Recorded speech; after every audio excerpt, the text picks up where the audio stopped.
चरम वामपंथियों की भाषा बोलते थे, अब ये आतंकवादियों की भाषा बोल रहे हैं। लेकिन ये लोग क्या चाहते हैं कि रोहिंग्या लोगों का मतदाता बना करके हम चुनाव जीते, तो ये नहीं हो सकता है। अब जब कश्मीर में भी चुनाव बहिष्कार नहीं हो रहा है, तब ये बिहार में बहिष्कार की बात कर रहे हैं। ये लोग मतदाता पुनरीक्षण के नाम पर बेमतलब का हंगामा कर रहे हैं। नमस्कार, लाइव स्टेटिस देख रहे हैं आप। मैं हूं आपके साथ धीरज सिंह। वोटर लिस्ट में पुनरीक्षण के मुद्दे को लेकर पटना से लेकर दिल्ली तक लगातार हंगामा किया जा रहा है। अब नेता प्रतिपक्ष तेजस्वी यादव ने कहा है कि अगर एसआईआर पे चुनाव आयोग कोई ठोस फैसला नहीं लेता है तो उसके बाद बिहार विधानसभा का चुनाव बाइकआउट भी विपक्ष कर सकता है। हमारे साथ है भाजपा सांसद डॉक्टर भीम सिंह जी। सर, तेजस्वी यादव के बयान को कैसे देख रहे हैं? उन्होंने कहा है कि एसआईआर को लेकर अगर चुनाव आयोग कोई ठोस फैसला नहीं लेता है तो उसके बाद विपक्ष चुनाव बाइकआउट करने के फैसले पर भी विचार करेगा। श्री तेजस्वी प्रसाद यादव जी नेता प्रतिपक्ष के संवैधानिक पद पर आसीन हैं।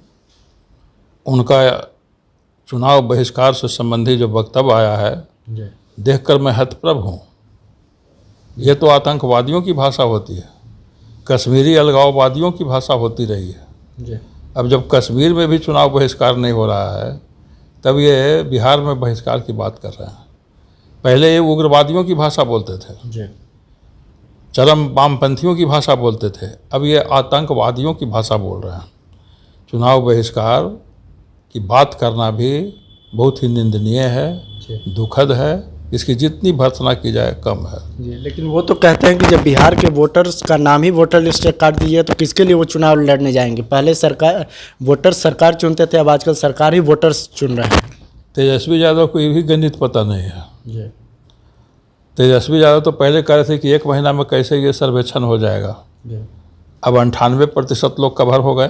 जी निर्वाचन आयोग ने डाटा जारी कर दिया कि 98% हो गए कवर। अब अभी 1 सप्ताह 10 दिन बचा ही हुआ है, जी तो ये तो हो गया। उनका यह कहना कि मतदाताओं का नाम काट दिया जाएगा, भाई ये जो अभी गहन पुनरीक्षण हुआ उसमें 20 लाख ऐसे मतदाता पाए गए जो अभी इस दुनिया में नहीं रहे, स्वर्ग सिधार गए। 28 लाख ऐसे मतदाता हैं जो अस्थायी तौर पर बिहार से प्रवास कर गए हैं, अन्यत्र प्रवास कर। ये तो चिन्हित हुआ, क्या इनके नाम रहना चाहिए था? 1 लाख मतदाताओं का आता पता नहीं है, तो कहाँ से काटा जा रहा है? ये 59 लाख जो हुआ, ये तो गड़बड़ ही नाम था ना। ये तो प्रमाणित बात हो गई और 98% लोग कवर हो गया है।